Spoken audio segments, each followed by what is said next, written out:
নমস্কাৰ, মই আজি আৰু এটা নতুন ভিডিঅ' লৈ আহিলোঁ। ভিডিঅ'টো হৈছে মোৰ তাতে এখন স্কুটি আহিছে, এইখন স্কুটি হণ্ডা এক্টিভা। এই স্কুটিখনৰ বেটাৰীটো বেয়া হৈছে, ইয়াৰ কাৰণে মই বেটাৰীটো যে লগালোঁ, নতুনটো লগোৱাৰ পিছত আপোনালোকে চেক কৰিব। ঠিক আছে, এইটো পুৰণা বেটাৰীটো হয়, এইটো বেয়া হৈ গৈছে।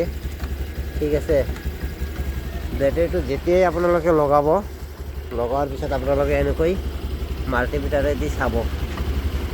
এইটো ভল্টেজটো আহিব লাগে 13ৰ পৰা 14।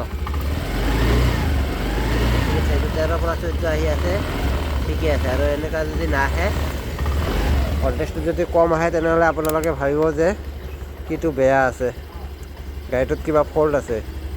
ঠিক আছে, ইয়াৰ কাৰণে মই ভিডিঅ'টো বনালোঁ। ভিডিঅ'টো ভাল লাগিলে লাইক, শ্বেয়াৰ আৰু কমেণ্ট কৰিব। বাই।